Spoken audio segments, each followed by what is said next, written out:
Alright, in this video I'm going to show you how to assemble the trailer for the Perego John Deere 12-volt ground loader. If you have not purchased a trailer yet, note that I think there are at least two different models. There's this one that is compatible with the ground loader, and there is a larger, more expensive trailer that is compatible with their Gator, and they have two different hitch systems, so they are not interchangeable between the vehicles. So make sure you purchase the right one. If I remember, I'll put the Amazon link for this one down in the description of this video. Alright, so I just opened up the box. Looks like we've got the frame, the sides, two wheels, the axle, and a bag of smaller parts, and some stickers. So again, looks like this is going to take far less time than it did to assemble the loader itself, which took me a couple hours. So as I did with the loader video, I'm going to go through the instructions one step at a time, show you the step in the instructions and the corresponding diagram, if any, and then do the actual step. Alright, two notes right off the bat. First up, I thought I was missing the self-locking washers because they did not come in the bag with all the other small plastic parts. They were in a separate little baggie that was loose in the big cardboard box. So I was digging around, thought I missed them, went back and looked in the box, and these had not come out when I dumped everything out. So again, these are not in the bag with all the other small parts. Make sure you can find these. Second, as with the instructions for the loader, I don't really like how they do this. They have this page with all the pictures, and then a page with a bunch of really large caution text and stuff, and the actual assembly instructions are really tiny at the bottom of this page and not on the same page as the pictures. So if you want to read the written instructions, you have to flip back and forth, which is kind of annoying, but maybe this one's simple enough that you can just do the pictures. Anyway, let's read step one. Insert one of the 4 self-locking washers. There are 2 spares in the special tool provided. Please note the tabs on the self-locking washer must face towards the inside of the tool. See detail A. So, the tool is this special red thing. You can place one of the washers in here, and then you hammer the axle into it.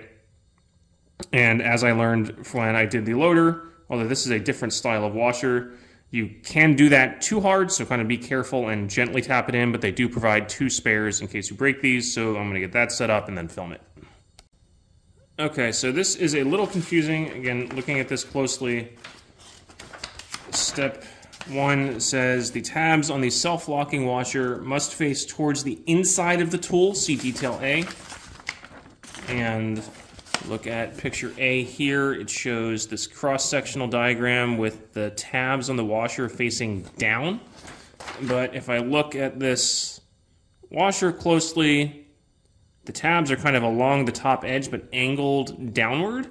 So I think that means the tabs... Can't actually tell which way this is supposed to go in this tool. It makes a little more sense to me that it would sit like this, and then when you hammer the axle in, the tabs are going to be angled inward to help prevent the wheels from sliding off, and it kind of fits nicely in there. But I might have that backwards, so we'll see. Then step 2 also says to hammer the axle all the way down into the tool. See, there's the little stopper there, so you can't hammer it all the way through. I'm gonna hope this is right. Put that in there.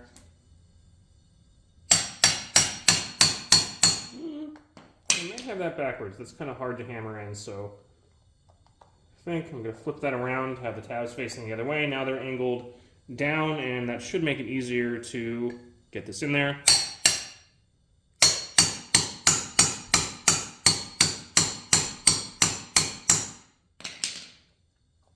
And you can see that is biting onto the axle, and the axle is sticking out a little bit.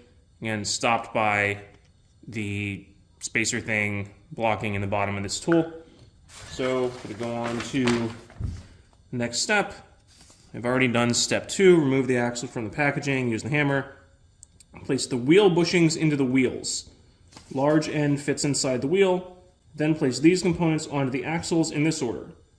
A washer, a wheel, hubcap end towards the washer, Second wheel, hubcap facing outward, a washer. 4 washers are provided, 2 of which are spares.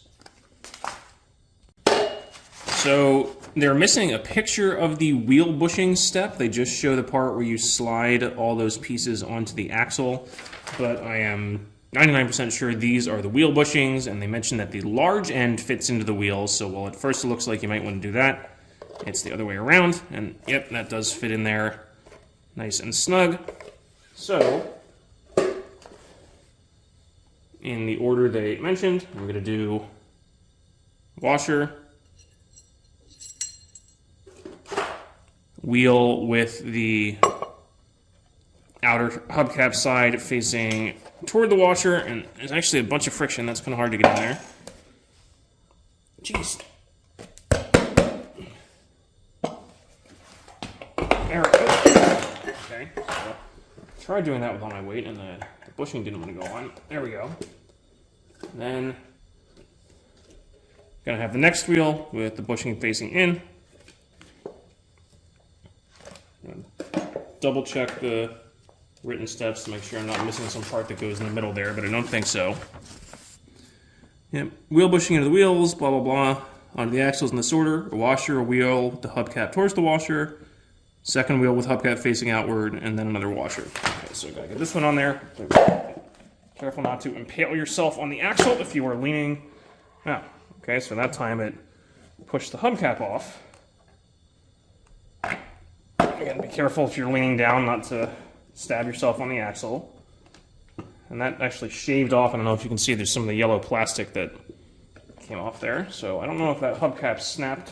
It's supposed to snap into the wheel, but hopefully that is a little loose, but hopefully it rotates with it.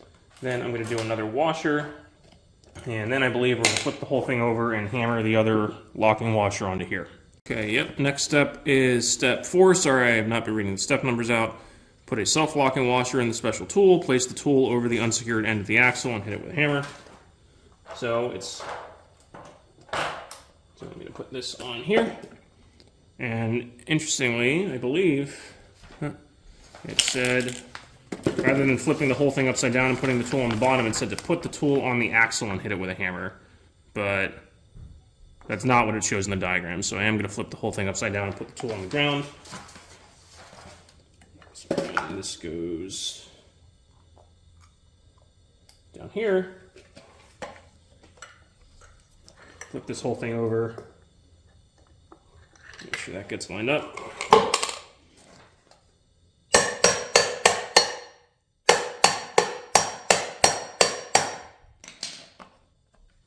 Make sure that is on there all the way. We're good. Let's go to the next step.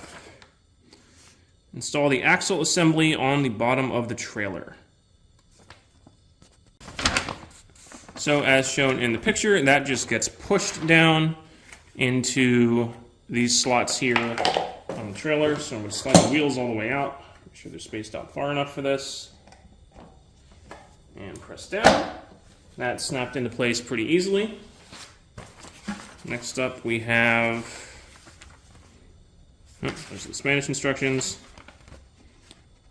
Step 6, insert the red clip onto the tongue of the trailer. And if you look at the picture, that's the front little hitch pin thing there. So flip this over. This has a little key-shaped slot, and this has a little tab on it, so you can put that in. That takes a decent amount of force to push in there. It really doesn't want to go in. Don't want to break anything. Even I definitely have it lined up. There we go. So that snaps through, and then once it's through, rotates pretty freely. Next up, we have step 7. Press the pegs firmly into the holes into the bed as shown. So step 7, what pegs? Not sure. Oh, that is pressing the frame of the trailer into the bed. So get parts out of the bed. Clip this upside down. This is not, I already zoomed out as far as I can be. No. This is not symmetric. There's one hole on towards what is either the front or the back there, and then 4 like this. And you can see how that's going to line up with the frame, where there's 1 hole in the front there. So, picture shows doing that with the bed upside down on the ground, and then pressing this onto here. Hopefully this will snap into place easily without breaking the bed, which so far it is not. I don't want to lean on this too hard and break the bed, but I'm hoping for like a nice snapping noise to indicate that that is snapped into place. And that's not what I'm getting.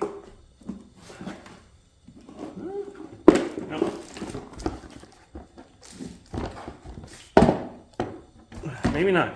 I guess once this is on the ground and it has weight on top of it, there shouldn't really be anything pulling up on it. But that is not making that really solid, like, plastic tab pop or click noise you would expect. No, because now it popped out on the other side. Okay, so this step is annoying. Because again, this bed isn't that strong, so I don't want to put all of my weight on it and just crack it. But those tabs do not feel like they are really locking into place that well.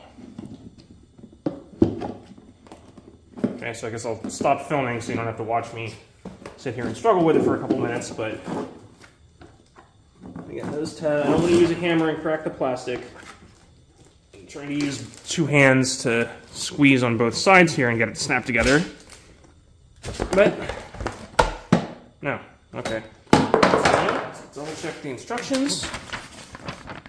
And it just kind of shows pressing down on top. Although, maybe I read that wrong. It was saying, I think to only do 2 of them first.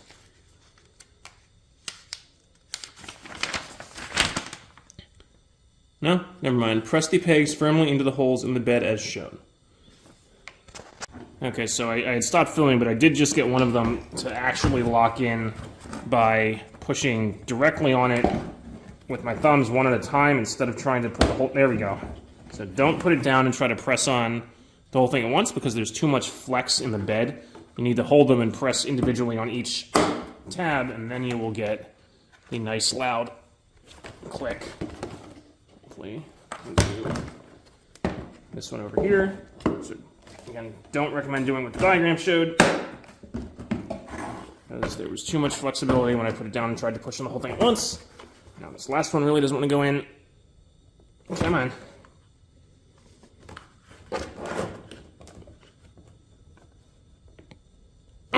Now, that is a pain in the butt to get in there. Okay, gotta stop filming again and try to force that last one in there. I don't know if you can see it. It looks like maybe some of the plastic in the injection mold didn't come out of that one super clean, and it is actually, let me see if I can zoom in and show this and get good lighting.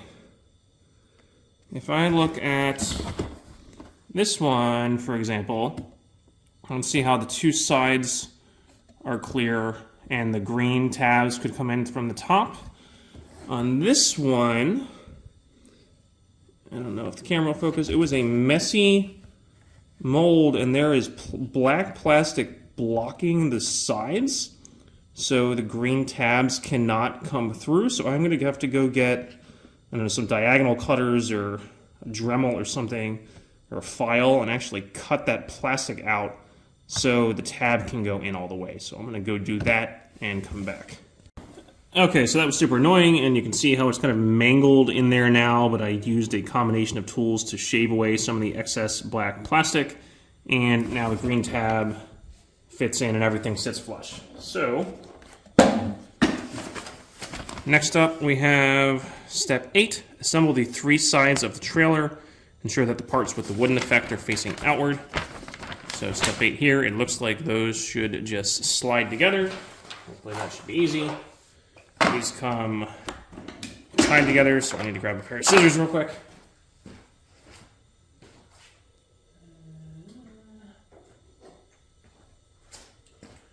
Or diagonal cutters, because I can't find my scissors, which don't work very well on these straps.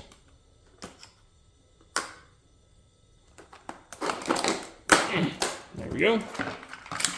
So, 2 long sides, zoom out, which appear not symmetric. You can see they have these hooks on one side, but not on the back. So it looks like those are going to slide into the sides of the front piece. Gently, there we go. Easier than the last step. Those snap in easily to make that shape. You can make sure the wood decal is facing outward. And then step 9 here, that is all just going to slide in to the top of the trailer. So there's 1, 2, 3 tabs on each side, 2 on the front. Get all of those lined up, and then not sure if the best approach is going to be to kind of push those down one at a time, or let's see what the instructions say. Place the assembled parts into the slots in the body of the trailer. So it doesn't really say how you want to do this. I'm going to go through and start kind of working my way around rather than getting it uneven and having one lock in all the way. There we go. Okay, so that step's not too bad. Just work your way around and those should all lock in. Okay, then we have attached the 2 small hubcaps, so these are just going to snap onto the wheels. There are 3 little tabs on each of these that lock in just to cover the metal axle sticking out. That should click into place nicely.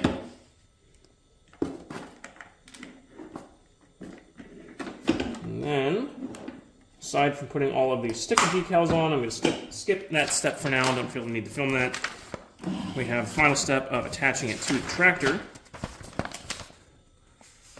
So steps 10, 11, and 12, to attach the trailer to the tractor, insert the clip on the trailer into the hole at the back of the tractor and turn it.